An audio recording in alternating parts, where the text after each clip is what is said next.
Hey friends, welcome to Choppy Tales. A bus trip in Scotland is a must.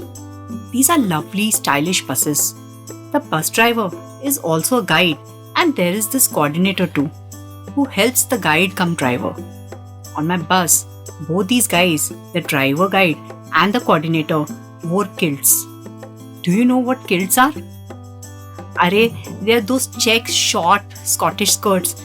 It is a traditional attire of the Scots. It's a type of knee-length men's dress skirt with pleats at the back. Our bus driver cum guide's name was Mr. Brown. He was a white man with blue eyes. He was short and stout, clean-shaven, had a very loud voice and spoke rudely. While the coordinator, Mr. Smith, was taller, good-looking, grey-eyed man, much more polite than Mr. Brown. Our bus had people from all around the world.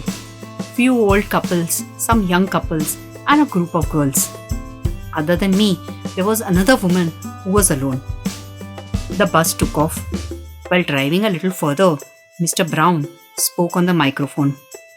Good morning, ladies and gentlemen. I'm your guide for the day. I'm the shortest and the least funny person in my family. And there, can you see Mr. Smith? Smith was my classmate in school.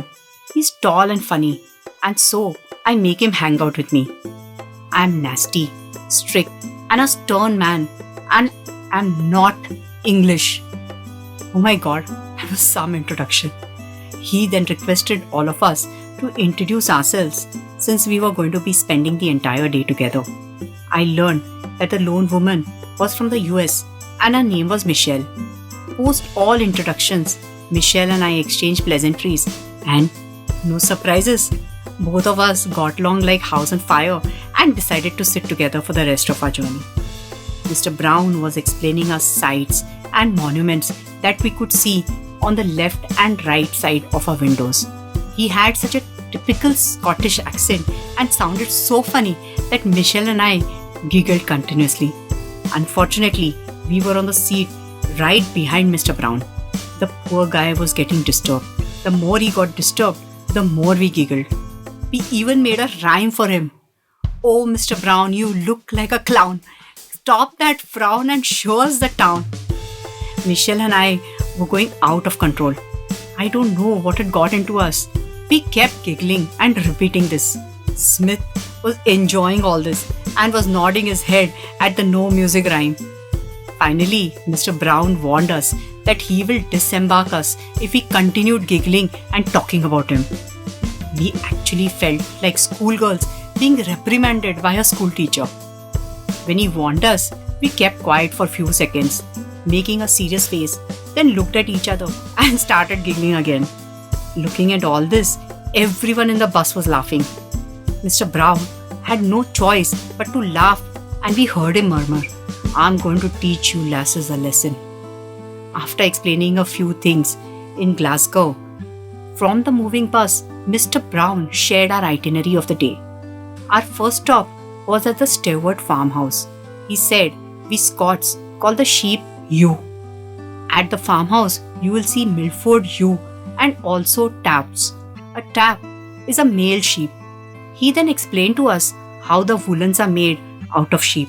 And of course, he said that if we are non-vegetarian, then we must try the Scottish delicacy called haggis at the farmhouse.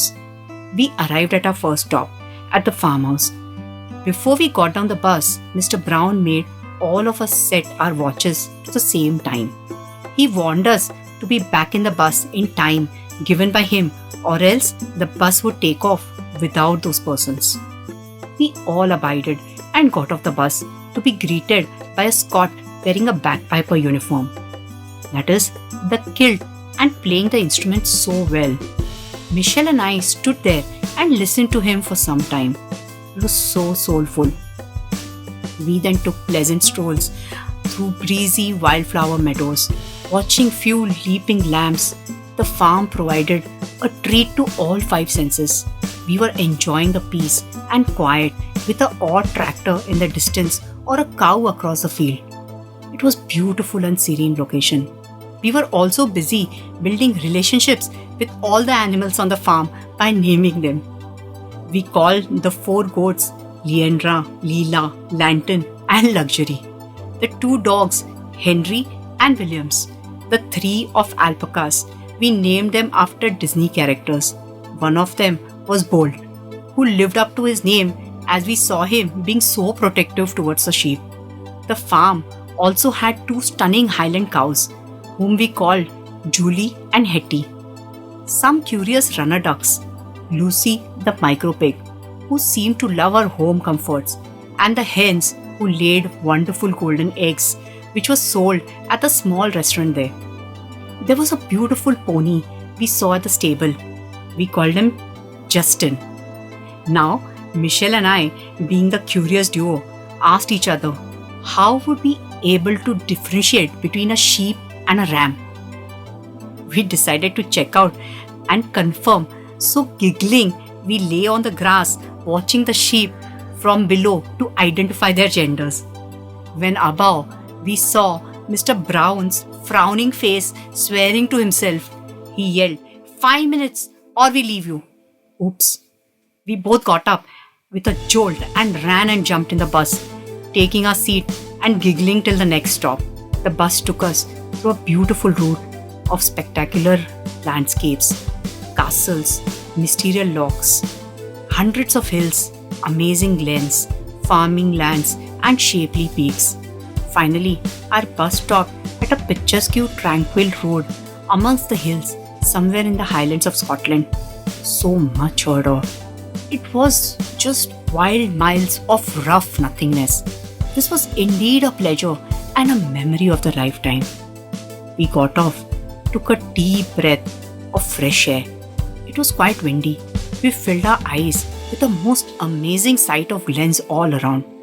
This place was so quiet that we could hear aloud even when we were speaking in whispers. When Michelle whispered to me, pointing at Brown, "Hope his kilt does not fly off. Hope he's wearing something underneath." Though a whisper, a couple next to us heard, and we all burst into a wicked laughter, with Mr. Brown looking vaguely at us, not knowing the joke was on him, and asked Michelle, "What's the joke, lass?" For which she nodded her head and laughed more. We clicked lot of pictures at this place and proceeded to our last leg of the sightseeing. As we got off, at our next stop, it looked like a fairy tale castle, which had 3 gardens and few cannons. The interiors were grand and lavish, with fine furniture, artwork, tapestries, and armor. It had spiral staircase, huge roaring fires, palatial bedrooms. Michelle and I took some pictures and walked towards the Scotch distillery, which was in the castle's vicinity. The smell hit us as soon as we entered the fermentation and distilling room. Tangy, pungent, malty like vinegar. Michelle looked at me and asked me, "Are you a whiskey person?" I said, "No, I'm a wine person." Michelle smiled and said, "Same." We both then agreed to, "But we are in Scotland." She completed the sentence, "So no wine, just Scotch." And there we were in the pub doing cheers with some locals of authentic music, as well as shots of Scotch along with some whiskey battered fish and chips. We were enjoying so much that we forgot Mr. Brown's instructions of timings, which we remembered only when the bartender asked us how many days we are spending in Scotland. "Shit, Michelle, we are late. That Brown must have taken off without us by now. My bag is in the bus and so is my laptop. We have to find the bus," I yelled. We gulped our last drops of priceless Scotch and tried getting up in rush to realize both of us were drunk. The cobbled path, a bit uphill, was an ordeal now. We held each other's hands and walked the path to find our bus, nowhere in picture. Instead of being tensed, we both were giggling again and started walking towards the castle. It was a sundowner. The sky looked beautiful and we certainly felt good. But the question was, how would we ever reach back? We were just walking along the nowhere mountain-clad empty road that led us we don't know where. There were no vehicles in sight and absolutely no signal on the phone. But like 2 brave, happy women, We walked and walked and walked. After about half an hour, we heard a roaring of wheels which halted watching us walk. We turned to find a man and a woman sitting inside who introduced themselves as Mr. and Mrs. Stewart. Incidentally, they owned the farm where we went in the morning, and after visiting someone, were going back to the farm. Then what? Yes, we hitchhiked and stayed at the farm with all our newly named friends still giggling and wondering how to find out the gender of the sheep. Next morning, the Stewarts treated us to a hearty golden eggs breakfast and helped us book a bus back to Glasgow. As soon as we reached Glasgow, we went to the bus agency to get my bag back. While we were waiting for my bag, we read a board in their office which read, "Be nice to our drivers, or else it can be a long walk." Michelle and I read it, then reread it and giggled our way out. So friends, always remember to ensure your timings as per your guide, or else make friends who are a good company to walk back and tell each other, "Chill, that wasn't our bus." Hasta la vista. फिर मिलेंगे हम लोग in my next video of Choppy Tales.